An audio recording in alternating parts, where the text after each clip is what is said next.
Hey there folks, my name is Brock Chart and we're back at you with another tutorial. This one is called Rockabye Baby and is from Five Finger Rock Book 1.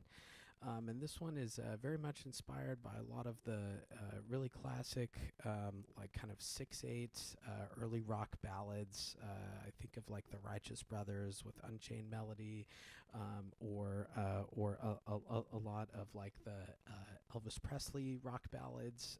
Can't Help Falling in Love comes to mind. And so, yeah, I just love that classic style, and that cool 6/8 feel is just really beautiful. And so, yeah, that's what I set out to do with this one. And so, a couple of things on this. Your left hand pinky is going to be here on D, right above this lower C here. And your right hand thumb is going to be on D, right above middle C. And for this introduction here, we are kind of sharing and passing the melody in between the hands. And so we've seen this in a couple of tunes earlier in the book, but it's important to, keep up the illusion that, like, it's a single instrument or a single hand playing this phrase. So, yeah, we definitely don't want, like one of the hands to just jump right out. And so we want to keep a nice, just very controlled, smooth texture. So if somebody's closing their eyes, they would think that it's just one hand, just one instrument or one voice doing that whole thing. And so that's kind of one of the challenges here, is that there's several different layers, and one of them is this kind of very arpeggiated, like you would hear like on a 6/8 like classic rock ballad like that, in the guitar, boom boom boom boom boom boom. And then we have the right hand has the melody starting right here in 8. And so we're kind of stretching out a little bit. And so although my thumb is on D, I'm going to have a skip between my 1 and my 2. And so then I can go 1, 3, D, G. And notice that 6/8 sort of thing still happens. And sometimes it is shared or passed into the right hand. And so we have to kind of, in measure 9 and 10, we have to almost, quickly go from the melody in the right hand to that more background 6/8 roll. So just be cautious about that with, like, where is the melody? What is happening here? Is it important? Is it more background texture? And so hopefully you can kind of hear that. I'm bringing out the melody notes like in measure 8 and 9, and then even though my right hand does have a D in measure 10, it's part of that background texture, so it's quite a bit softer. So softer.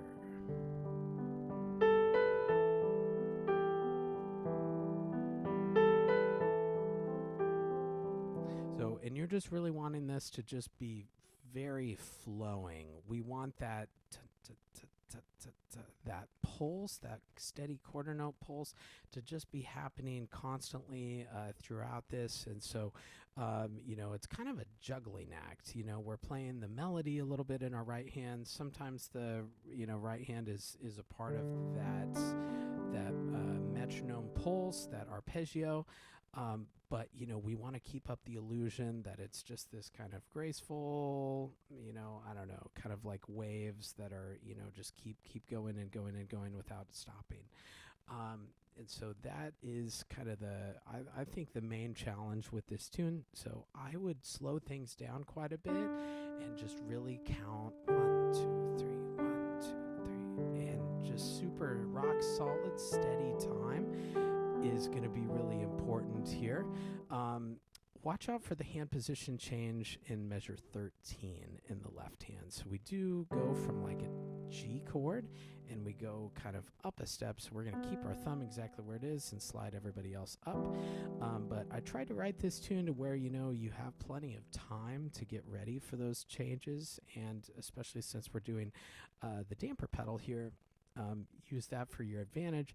And so right in measure 11, and I'm going going to slide over so then I can be ready to go right in 13. So, and you could do the same thing from measure like 16 going into 17. You know, take advantage of that pedal, and I'm going to just slide that thumb up. So, yep. And let's see, something else that you can practice, you know, every once in a while, like in 17 and 18, there's a rest in the left hand, kind of breaking up those quarter notes, or those, like, you know, groupings of 3 or 6. And so you want those to just feel perfectly in time, even though there's something missing, and the right hand is taking that. And so in 17, 1, 2, 3, 4, 5, 6, 1, 2, 3. So if the right hand is a little early, or if the left hand is a little, you know, early or late, then it's gonna kind of it's gonna stand out, because this tune is so like smooth and rock solid, you know, time wise, that you know, we just want things to be very, very even and very, very smooth. And so just be careful about that. It can sometimes help to even like sway a little bit and just tom, tom, tom, tom. So kind of feel the bigger beat. And sometimes people will say that, like, you know, the smaller beat is this 1, 2, 3, 1, 2, 3, 1, 2, 3. You know, but if you're like swaying or maybe tapping your foot, maybe you would feel 1, 2, dum, dum, dum, dum, dum, dum, dum, dum, dum. So, but yeah, so just some effective ways of practicing and working on time there. Let's see, it's kind of a similar texture throughout here. We do kind of have a crescendo right in 21 and 22, all the way up to this big note, and then we're dropping back down again. And so this tune is great for working on phrasing and dynamics, and just playing with musicality there. It's similar. I'm going to switch ahead to right here on 37. I really love this part of the piece. This is probably my favorite. And so we change up the chord progression a little bit. And so let's talk about that. I'll play it through first, and then we'll back it up.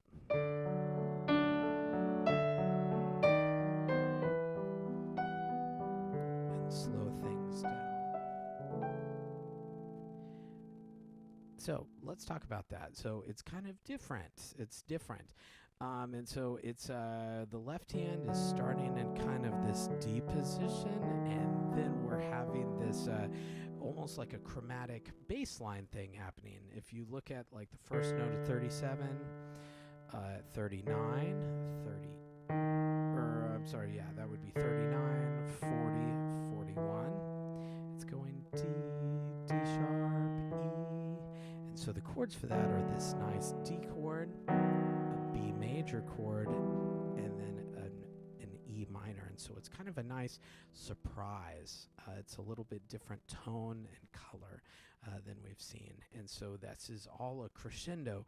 We want the highest point of this whole tune to be, I think, in 41, and even this, so that very high note, or like 41, or like, you know, 42 on that high note. So but yeah, either one of those, like kind of the climax or the peak. So everything is building, and you can slow down here and get softer on the fermata there. So watch out for the right hand there, and we do have plenty of time. Like when you hit the D in 38, you're going to go up to a 4 on E, and so it is a decent sized jump, but we've got the pedal and we've got plenty of time. 3, 1, 2, 3, 1, 2, 3, 1, and then I'm going to scooch over to a 4 on F sharp, and then I'm going to go back to a 5 right on E to finish out the tune. And so let's talk about the fermata a little bit. So fermatas, you know, you can just kind of hold it as long as you want to. Be cautious that if you are doing it with the play along, which I would definitely encourage. This one is a bunch of fun with the band. So it's difficult to do like fermatas with a recording.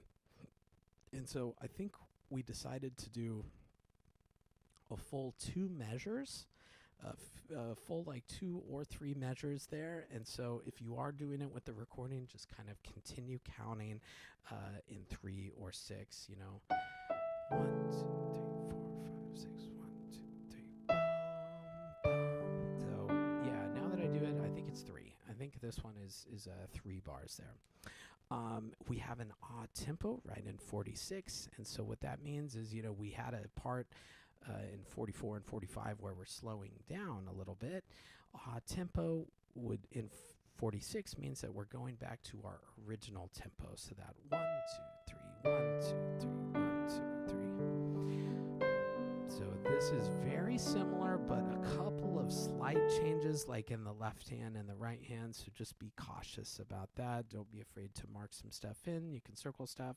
We do have another retardando right in 57. 3, 1, 2, 3, 1.